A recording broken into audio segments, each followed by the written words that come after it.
Okay? Portugal kami ha. Ito yung lugar na sabi ko ano nakarang linggo na pupunta kami dito kasi may trabaho kami dito. Tapos yung nadaanan kanina, boundary ng Spanya at saka Portugal. Ano lang kami dito. Ano lang ako dito. Nagmamaniho lang ng sasakyan. Hindi kailangan ng eroplano. So ang biyahe mula doon sa kung saan kami, nasa kulang-kulang 2 oras ang biyahe. So ito yung lugar, oh. Ito yung Portugal na sabi nila nandito si Saldico. Tapos na lumabas naman sa balita na sa ano na naman, sa Switzerland ba yon? Ay nako, gobyerno ng Pilipinas. Saan ang ano ninyo? Yung mga Intel fan na punta, bakit wala kayong kasiguro na nandito ba talaga sa Portugal si Saldico? Alam nyo dito sa Portugal, kapag nandito hindi naman puganti yan si si Saldico ginagawa-gawa lang yung istorya yan. Sabi na puganti, puganti ba yan? Hindi lang siya gusto niya magsalita, ayaw niya mapasalitain kasi gusto nila live talagang pupunta sa hindi ko maintindihan yung dito, magtago ka dito. Ang mga tao dito napaka-friendly sa Portugal. Hindi mga tao dito sa Pilipinas na mga mukhang naukwarta dito. Lalo dito sa Portugal kasi kunting Pilipino lang dito. Hindi kagaya sa bilang ng Pilipino sa Espanya na marami kami sa Espanya kaysa ito Portugal. Kasi iba yung sahod ng Espanya kaysa Portugal. Kaya mamaya kwentuhan tayo dito kung bakit hindi nila makuha si Saldico. Bago tayo mag-proceed sa gagawin natin, sumapit lang ko dito sa kotse na tong Porsche Cayenne. Ito pala yun. Yung mga nakita ko lang to sa balita ba. Kasi ignorante naman din talaga ako nito sa mga kotse nito. Ang ganda, no? Hindi ko lang ipakita ang plate number kasi privacy yun. Hindi pwede. So, ito pala. Ang tindi pala ng kotse talaga to yung mga diskaya ba o sino pa yung may hawak nito. Ito pala to. Porsche Cayenne. Tapos yung ano niya, halatang parang flag ng Italia Ang lupit, no? Hybrid. Ang lupit lang talaga. Dito ko lang ipakita to. Ayan. Simple lang. Tuloy natin doon ng kwentuhan. Okay, kaya na sinabi ko last week ba yon na nagsabi ako na pupunta ako ng Portugal. So dito ako ngayon sa area ng Portugal kasi may trabaho kami dito. Hindi ako nagpunta dito para hanapin si Saldico. So ipakita ko lang sa inyo dito yung bulubundukin ng parte ng Portugal. At makikita ninyo yung kasi bundok kami, nasa kami. Meron kaming trabaho dito sa ng amo namin. Farm dito kaya so ito yung side na to dito. Diyan. Lahat yan Portugal yan. Tapos ang sabi ni itong si Boyeng Remulla. Ay hindi, yung kapatid niya, yung utrong uplok si John Vic Remulla na ipa-red flag ang kanyang Portuguese passport. Pwede ba yun?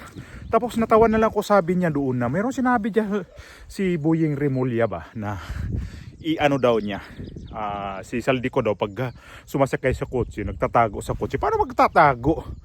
Dito kapag sumakay ka ng kotse hindi ka kailangan magtago lalo pag may hawak ka ng passport na kung anong bansa ka. Taga rito ka na Tapos may hawak ka pang residence card mo. Saan ka pa? Ay nako, inuuto lang tayo nito mga politician na yun. Akala nila sobrang nilang galing. Pero hanggang ngayon bakit si Saldico hindi naman pauwi-uwi? Dahil hirap na hirap silang pauwiin si Saldico. At ito na nga yun, itong lugar na itong Portugal. Ang mga tao dito hindi yan kagaya sa Pilipinas na mga chismuso. Ayan, maulan-ulan nga lang yan dito sa Portugal. Kaya yung sinasabi nila na nasa Sweden si Saldico, malamang pumunta ng Sweden at bumalik ulit dito sa Portugal. Kaya yan kung may hawak siya ng Portuguese passport, di nandito sa Portugal yan. Di natin alam kung saan ang eksakto niyang lugar dito sa Portugal. At ang isa pa, ang niyan, ang Portugal kasi hindi ganun karami ang mga Filipino na dito. At siguro tsamba lang din kung mayroon kami mga Filipino na mga kapwa Filipino pag nandito sa dito sa Cagayan nitong lugar na medyo bulubundukin, ay tsamba kung may mga Pilipino. Kasi ang mga Pilipino kasi dito kapag nagtatrabaho ka, karamihan diyan napapasukan nila ay gagaya sa amin. Ikaw ang magiging kami dito ang nagtatrabaho sa mga bahay bakasyonan nila ba, mga nila, yung rest house nila. Kami kasi rest house kami ng amo namin. So kaya dito sa Portugal mayroon din silang rest house dito sa party dito sa may countryside ng Portugal. Pero dito malapit-lapit lang naman sa mga bayan-bayan. At iba ang mga tao dito pag nakasalubong mo, kasi hindi ba kagaya sa atin na mga chismoso, mga ganyan, ibang lahi ito, ibang lahi ito. Iba yung dito. At may mga kapwa Pilipino nga dito, iba, di nagpapansinan Yun lang mas diyan. So ang na i-red flag niya yung passport ni Saldico. Ako naman. Huwag na kasing utuin tayo Kasi kami dito, ako mismo dito, obserbahan ko lang yung mga tao na lalo ganyan, mga may pera yan. Hindi naman din natin alam dito sa mga panggobyerno-gobyerno dito sa lugar to. Di ko iniintriga tong Portugal. Malay natin na pwede rin sila dito sa mga ganyan, mga red tape, hindi red tape, mga red tape di ba? Natawa lang talaga ako sa mga Rimulya na yan. Akala nila ba ang hilig nila mangbubudol? Hoy Marcos, mag-iingat ka sa ditong dalawang Rimulya na to. Patapos na yung termino mo, ilang taon na lang nalalabi sa termino mo. Baka mamaya ikaw naman susunod itong sungay nitong mga to. Kasi grabe to itong dalawang John Vic Rimulya at saka itong si Boyeng Rimulya. Nako, mag-ingat ka dito kasi hindi to magpagkatiwalaan tong dalawa na to. Ayun, sinasabi na magtatago sa kotse. Kung may magtatago sa kotse, kung ka talaga, kung i-inspect talaga yung kotse mo, pababain ka talaga, hingian ka talaga ng mga dokumento mo, hingian ka talaga ng mga pasaporte mo, kung ano-anong kasi naranasan namin yan dito noong pagkatapos ng pandemic. Pumunta kami dito nung open na yung mga boundary ba, yung mga boundary dito baka dito, papasok ka sa Portugal, papasok ka sa Espanya, papasok ka sa France, may mga boundary yan. May control yun noon nung pagkatapos ng pandemic. At hindi kami pwede doon na hindi talaga bababa ng kotse kasi hingin yung passport, hinihingi yung residence card namin dito. Pinikita namin yung residence card namin sa Spain. Ayaw nila i-accept yun kasi kailangan daw nila ng visa. So hiningi yung passport namin, wala rin kami dalang passport. So ang nangyari, pinauwi kami ng Espanya, pinabalik kami, dineport kami ora mismo sa mga pulis dito sa mga nag-checkpoint. So ginawa kasi hindi na kami pwedeng bumalik kasi mayroon kaming trabaho dito kinagabihan nung pagkatapos ng pandemic may trabaho kami kinagabihan hanggang kinabukasan. So ang sinabi ng amo namin, may instruction na susunduin kami doon sa kabilang bayan at dumaan kami sa mga ganito, mga ganyan-ganyan. Pero mga private yan. Hindi ka rin pwede basta-bastang kami makadaan dyan kung wala rin kakilala. Kasi may mga bawat mga lupa dyan, mga ganyan. May mga may mga nagbabantay, may mga gwardiya yan. So, timbre lahat yun na dadaan kami dyan. So, sunod-sunod kami pagkatapos ng sunod-sunod kami niyan dumaan. So ang mga pulis, kasi di kami pwedeng dadaan sa mga highway, ang mga pulis doon lang sila, yung nagbabantay. Kaya ang sinasabi niya na hindi daw pwede yun, tatago lang sa kotse. Nag-imbento ng istorya to si Rimulya Paano ka? Pag-imbento ng kwento, kami nandito, naranasan namin yung dati na pinababa ka talaga. Hindi ka pwede na hindi ka bababa doon kasi mayroon silang iimbestigahan kay. Ito si Saldico. Ay naku mga Rimulya. Okay. Nakita nyo na yung mga paligid na ipipakita ko sa inyo niyan. Na ito yung paligid dito sa Portugal. Countryside pero mga bayan-bayan dito o kaya sa syudad. Tsaka isa pa, kung may hawak ka talagang matibay ng mga dokumento dito, tingnan natin kung kayang-kaya ni talaga ni Remulla sabi niya na i-red flag niya na yung passport na Portuguese passport ni hindi nga niyo kaya pa uwiin eh. Sus, iba dito sa Europe. Iba sa Europe, iba yung ginawa niyo kay Congressman Teves. Iba 'yun. Kasi napunta si Teves doon sa bansa rin na hindi naman masyadong kagaya dito, na hindi miyembro ng European Union. Kapag miyembro ng European Union, hawak lang namin ito yung residence card namin dito. Pwede kami mag-cross country. Ganon ang totoo niyan, ha. Huwag kayong magpaniwala dyan sa mga lintik na mga Remulla na yun. Kasi ang akala nila, sobra lang nilang ang galing nila, sobra nilang mag-info doon sa mga tao. Ngayon, Remulla, ito, Portugal. Mag-imagine ka, kung paano kung si Saldico nakabili ng ganito. Kagaya nito sa amo ko, na mga amo ko na mayroon silang ganito. Anong isipin mo yan? Pag nakabili ka ng ganito, hindi ka basta-basta. Kasi ilang hektarya to dito. Napakalaki nito. Nasa hektarya to na kulang-kulang 5,000 hectares ito. Mula dyan, hanggang doon. Basta ang laki nito. 5,000 hectares kung makabili ka dito. Kung ilang bilyon to sa pera ng Pilipinas, ipapauwi ka ba ng hawakan ka ng gobyerno ng Portugal. Kung saan mang bansa ka. Kasi bilyonaryo ka tapos basta-basta ka nilang may pakinabang ka dito eh.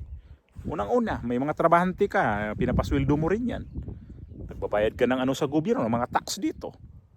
Basta-basta ka bitawan sa gobyerno. Hoy Remulla, alam ko naman na may mga pera din kayo, pero subukan yung bumili na sa ibang bansa. At doon kayo manirahan. Di ba? Kayo nga eh. Anong ginawa nyo sa Pilipinas? Sa Pilipinas lang kayo eh. Baba tayo konti. Basta ito na. Dito na ako sa Portugal. At hindi ko hinahanap si Saldico. Nagtrabaho kami dito. Kung makasalubong ko sa dito, kumustahin ko? Uy! Saldico! Kumusta man? Sabi ni Remulla na sa Sweden ka daw. Ay, bumalik ako ng Portugal. Ang dali lang naman eh. Mag-cross country ito. Ang dali. Ay nako. Pwede ka magkotse, pwede ka mag-eroplano. Ganon. Putik pa naman dito. Naulan kasi dito, mula pa kahapon. Pagdating namin dito kahapon, medyo maaraw-araw. Ngayon kasi ayan. Ngayon, dito kami natulog. So, ayun. May isip ka kayo. Remulla, kung ano talaga ang pinagsasabi ninyo. Patawan na lang talaga ako pag manood ng balita na si Remulla nagpapaipal ng uso. Yung siya naman, pati yung kapatid niya. Yung kasing sunog ko din. Di ba? Di ba? Imagine niyo naman. Pag ganitong lugar, nakabili ka ng ganitong ari-arian mo. Kaya ka ba dito na puntahan ka dito ng mga pulis? Kakayanin nila yun. Dito may karapatan ka rin dito. Tapos sabihin nila i-red flag ka daw. Natawa na lang talaga ako sa inyo mga Remulla. Hoy.